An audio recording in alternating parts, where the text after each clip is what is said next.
안전 관리를 진행을 하고 위험 요소를 발굴하고 제거를 하는 그러한 모습들이 프라이드 느낄 수 있는 그러한 직업이라고 생각을 해가지고 진로를 결정하게 되었습니다. 거의 한 10개월 정도의 취업 준비 기간을 좀 가졌는데 그 중에서 가장 좀 어려움이 있었던 거는 많이 힘들었어요.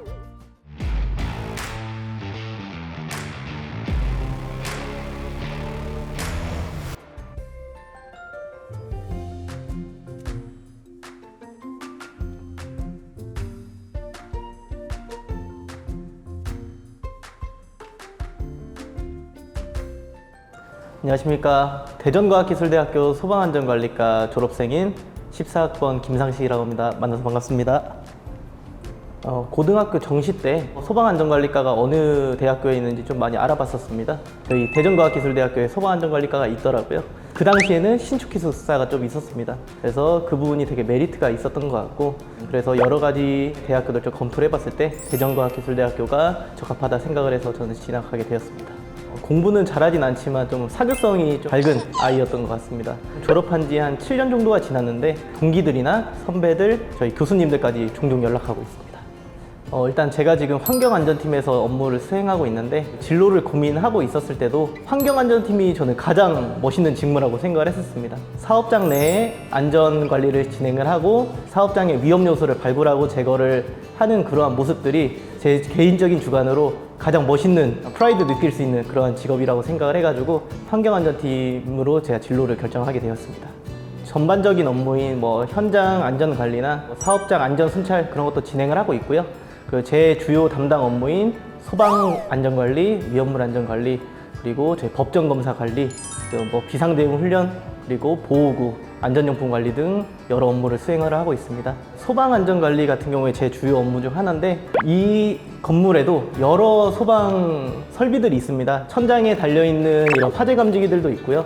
여기 시청각 경보기, 실제 화재가 났을 때 얘네들이 실제로 작동을 해서 사람들을 대피를 할 수 있는, 그래서 저희 사업장도 소방 설비들이 잘 유지 관리가 될 수 있도록 점검도 하고 매일매일 이제 순찰도 돌고 소방 설비들이 제대로 원활하게 작동할 수 있도록 그런 업무를 주 업무로 하고 있고요.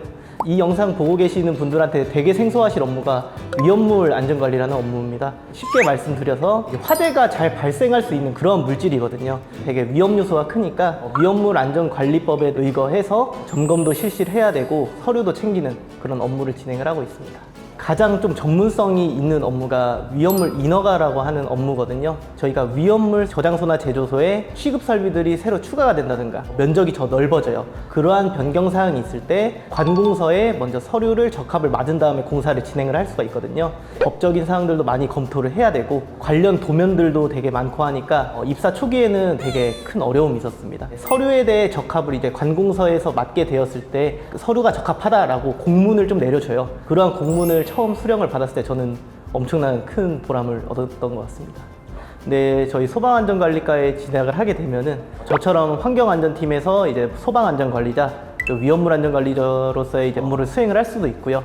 기업의 자체 소방대나 자체 구조대에도 취업을 할 수가 있습니다. 추가적으로 저희 소방공사업체, 점검업체, 건물의 소방 설비들이 법적으로 제대로 적용이 되어 있는지 확인하는 소방감리업체에도 취업을 할 수가 있습니다. 환경안전 업무를 좀 수행을 하면서 약간 직업병일 수도 있는데요. 버스를 타거나 아니면 지하철을 이용을 할 때 소화기 위치나 문 비상열림 스위치 등이 어디 있는지 저는 확인을 하고 있습니다. 언제 안전사고가 일어날지 모르는 거잖아요. 진짜 화재가 나거나 아니면 안전사고가 났을 때 잘 대처할 수 있을 거라고 생각을 합니다. 사실 저같이 기업에 들어와서 환경안전 업무를 수행을 하면은 저희가 검사를 주관으로 하는 검사기관이 아니기 때문에 관련된 자격증은 필요가 없을 수 있습니다. 하지만 이러한 검사 기관을 이제 비용을 주고 저희가 불렀을 때 어떻게 이 검사가 진행을 하는 건지 법적으로 제대로 되어 있는 건지는 환경안전팀에서 검토를 해줘야 되는 거거든요. 일반적으로 봤을 때 소방 쪽에 대해서는 소방설비 산업기사, 소방설비 기사, 위험물 쪽에 대해서는 위험물 산업기사, 안전 쪽에 대해서는 산업안전기사 자격증을 따면 저희 좋다고 생각을 합니다. 교수진 분들도 되게 다 잘 가르치시고 관련 과목들도 되게 탄탄하게 이루어져 있다고 저는 생각을 하는데요. 그 중에 하나 좀 인상 깊었던 게 소방안전관리과는 그 소방 설비에 관련돼서 현장 실습을 실습 체험실 그런 곳이 좀 따로 구비가 되어 있습니다. 교재로만 봤을 때는 이제 잘 모르는 부분들도 직접 설비들을 작동을 해보면은 이런 원리나 작동 방법들이 훨씬 더 오래 기억에 남을 수 있거든요. 그래서 이런 부분들은 제가 첫 직장인 소방점검업체에 들어갔을 때도 되게 유용하게 써먹었던 지식이 되는 것 같습니다. 많이 힘들었어요. 거의 한 10개월 정도의 취업 준비 기간을 좀 가졌는데 거의 20곳 정도를 제가 서류를 썼거든요. 그 중에서 가장 좀 어려움이 있었던 거는 저는 인적성 검사라고 생각을 합니다. 수리적인 부분들도 있고 추리, 국어, 영어 등의 검사를 다양하게 이루어지는데요.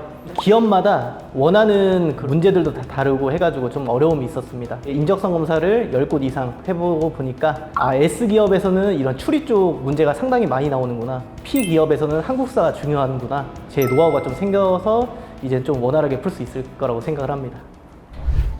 그 수험생분들한테 조언 아닌 조언을 좀 해드리자면은, 시대가 가면 갈수록 안전하고 보건에 대해서 좀 더 중요하게 생각을 다들 가지고 있고, 관련된 법들도 되게 강화가 돼서 저희 환경 안전이나 아니면 소방 쪽에 대해서 인력들이 점점 더 필요할 거라고 생각합니다. 진로를 좀 고민 중이시다면은 저는 아직까지도 소방학과에 나왔다는 게 되게 잘한 일이라고 저는 생각을 하고 있거든요. 그래서 소방안전관리과 완전 적극적으로 추천을 하고 있고요. 대전과학기술대학교에 입학을 하게 됐을 때 담당 교수님 통해서 이제 그 연락처 받게 되면은 제가 관련된 정보나 노하우들 아낌없이 좀 드리도록 하겠습니다. 예비 후배님들 화이팅! 나도 DST다 화이팅! 감사합니다.